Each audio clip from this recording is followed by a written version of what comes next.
Fala pessoal, mais um podcast Canaltech no ar. E o tema do episódio de hoje mexe diretamente com milhões de jogadores brasileiros.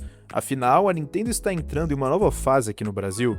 Nos últimos anos, os fãs começaram a perceber mudanças importantes. Redução de preços na eShop, mais jogos chegando em português, eventos presenciais e uma presença cada vez maior da marca por aqui.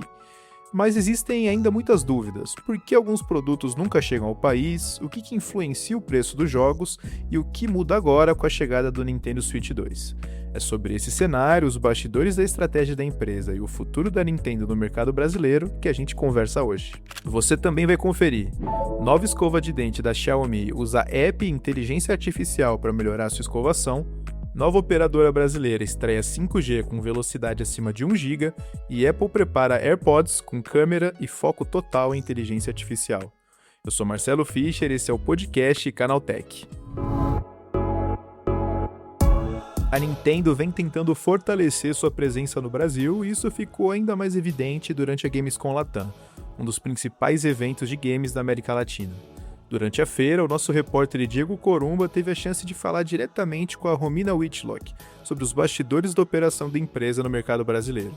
No papo, ela explicou por que alguns produtos ainda não chegam ao país, os desafios envolvendo logística, impostos e distribuição, falou sobre a política de preços da eShop brasileira e também revelou como que a Nintendo vem expandindo a localização de jogos em português do Brasil.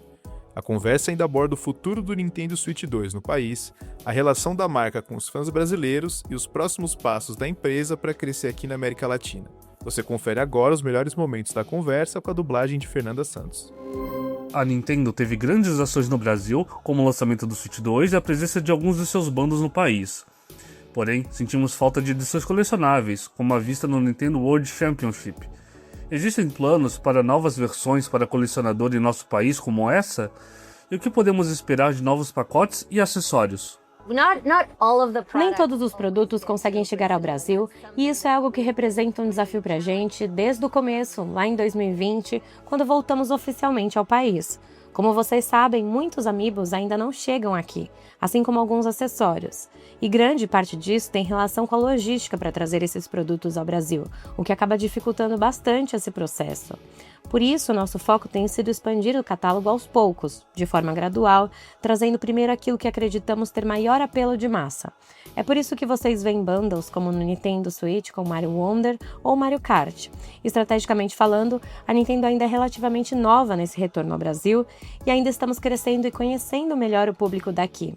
Agora, a sua pergunta é muito voltada para os fãs mais apaixonados pela Nintendo, os chamados nintendoístas. E eu realmente sinto muito, porque ainda não conseguimos entregar esse tipo de produto para eles. Mesmo quando falamos de edições especiais ou brindes promocionais de compra online, algo muito comum nos Estados Unidos, isso ainda não acontece da mesma forma na América Latina e não é só no Brasil. Mas seguimos trabalhando isso. A nossa intenção é realmente permanecer no Brasil a longo prazo, só que do ponto de vista de negócios, precisamos avançar passo a passo, trazendo produtos que sabemos que conseguem funcionar no mercado, agradar varejistas e distribuidores. Além disso, aqui não temos um modelo de operação direta como existe em outros países, então tudo acaba envolvendo questão logística, impostos, tarifa, e é isso que explica a situação hoje. Uma das grandes conquistas que vimos no mercado brasileiro foi a redução dos preços na Nintendo eShop. Muito obrigado por isso. Como ocorre o processo de precificação que define o valor dos jogos aqui? Apenas o dólar ou há outras questões envolvidas no processo? Eu, pessoalmente, não conheço todos os fatores envolvidos, mas sei que, no caso da Nintendo eShop no Brasil, um dos principais elementos é a taxa de câmbio. Então, quando o real brasileiro está mais forte, os preços podem cair. Quando ele enfraquece em relação ao dólar, os preços tendem a subir, porque existe naturalmente uma comparação com o mercado dos Estados Unidos. Mas os nossos preços não são simplesmente atrelados aos valores americanos. Eles não precisam ser iguais. A forma como definimos os preços no Brasil leva em consideração as leis locais, impostos e regras específicas do país. É justamente por isso que cada e-shop ao redor do mundo possui preços diferentes. O câmbio acaba sendo um dos fatores que mais impactam essas mudanças. Como vocês perceberam, os preços recentemente diminuíram e normalmente tentamos fazer esses ajustes a cada 6 meses para manter os valores mais justos e acessíveis para o mercado. Então existem momentos em que isso é positivo e os preços caem e outros em que o câmbio sobe e os preços acabam aumentando. Mas neste momento estamos em um cenário favorável e conseguimos reduzir os preços. Vimos alguns rumores de que a queda no preço pode ser apenas um movimento para subir o valor do Nintendo Switch 2 no Brasil. Existe alguma chance de vermos aumento repentino no preço? E como a Nintendo se posiciona em relação a essa questão? Na verdade, nada mudou no Brasil agora. Nós já fazemos ajustes de preços desde a abertura da Nintendo eShop no país em setembro de 2020. Isso não mudou. O que mudou foi que, em outros países, não na América Latina, mas, por exemplo, nos Estados Unidos, eles começaram recentemente a adotar um modelo de preços em 2 níveis, no qual o valor da versão digital fica um pouco mais baixo do que a da versão física. E é justamente por isso que mais pessoas começaram a falar sobre esse assunto agora. Mas, no Brasil, isso já funciona dessa forma há bastante tempo, então para nós, nada mudou. Ainda em relação aos preços, o que motivaria mudanças no cenário econômico global? No Brasil, sabemos dos problemas em relação a taxas e tarifas, mas a falta de estoque de memória RAM e componentes vai nos impactar? Sim, existe uma diferença de precificação entre produtos digitais e produtos físicos, então os fatores que impactam cada um deles também são diferentes. No Brasil, a forma como os cartuchos físicos são taxados faz com que eles tenham um custo maior, e é justamente por isso que os jogos físicos acabam sendo mais caros por aqui, enquanto a tributação sobre as vendas digitais é um pouco menor. Isso nos permite praticar preços mais baixos na eShop. Quando falamos especificamente sobre preços de software, nós não somos muito impactados por outros fatores além da economia local e da relação cambial entre o real brasileiro e o dólar americano. Já em relação à tradução de games, devo elogiar o trabalho da Nintendo em localizar suas maiores franquias. Logo teremos Yoshi the Mysterious Book. E o que podemos esperar do tratamento da empresa no país com ele e com os próximos lançamentos? I'm really excited that Sim, eu estou muito animada com a chegada do Yoshi em português, até porque ele acabou se tornando um personagem ainda mais importante recentemente, principalmente depois do filme. Falando sobre localização, isso é algo em que estamos trabalhando aos poucos, mas de forma constante, adicionando cada vez mais títulos em português do Brasil.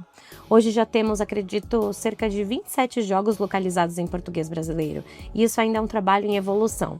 Outra coisa que me surpreendeu bastante, inclusive pessoalmente, foi o patch de localização que fizemos para Zelda no ano passado. Isso foi realmente muito especial, porque significou reabrir o jogo para implementar toda a localização. Foi um projeto importante para a empresa. E isso mostra o quanto o Brasil é relevante para a Nintendo, principalmente em jogos com muito texto, como Zelda.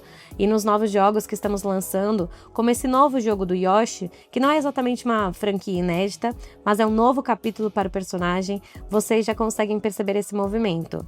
Muitas localizações começaram a aparecer em vários jogos do Mario, agora também em Zelda. Então eu espero muito que essa tendência continue. Tem sido um movimento bastante positivo e eu diria que praticamente todos os novos jogos que estão chegando para o Nintendo Switch 2 já estão vindo em português do Brasil, incluindo o próximo jogo de Pokémon, que chega no ano que vem. Então eu sinto que estamos em um caminho muito positivo.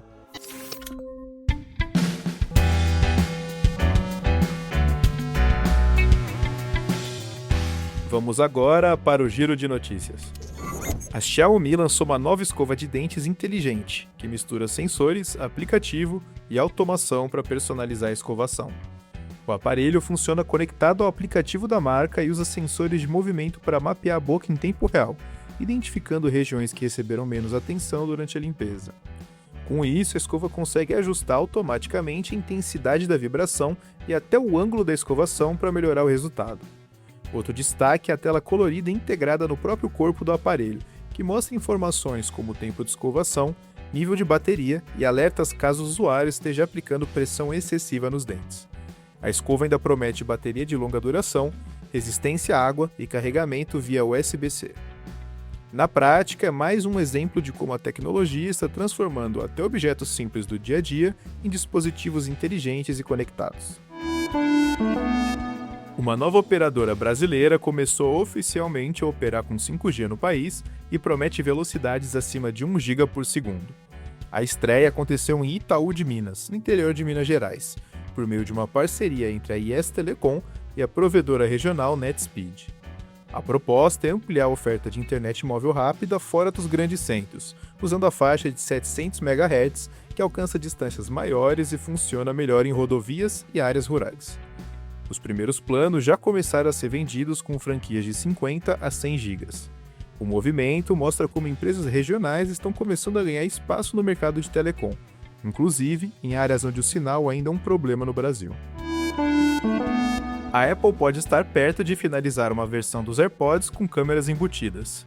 Mas a proposta não é usar os sensores para tirar fotos ou gravar vídeos. Segundo os rumores, as câmeras devem alimentar recursos de inteligência artificial e ajudar a Siri a entender melhor o ambiente ao redor do usuário. Na prática, os AirPods poderiam reconhecer objetos, melhorar comandos por gestos e tornar experiências como o áudio espacial ainda mais precisas. Fontes ligadas ao projeto afirmam que os protótipos já estão praticamente finalizados, mas a Apple ainda pode adiar o lançamento caso os recursos de IA não estejam prontos. A novidade reforça a estratégia da empresa de transformar os AirPods em dispositivos cada vez mais inteligentes e integrados à inteligência artificial.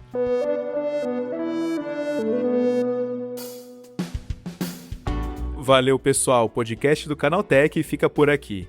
Aproveite para seguir o Canaltech nas redes sociais e deixe uma avaliação e um comentário no seu aplicativo de podcast preferido. Esse episódio foi roteirizado por Fernanda Santos e apresentado por Marcelo Fischer, e contou com reportagens de Vinícius Mosquen, Wendel Martins e Nathan Vieira. A trilha sonora é do Guilherme Zomer, a edição de Leandro Gomes e a arte da capa é de Eric Teixeira.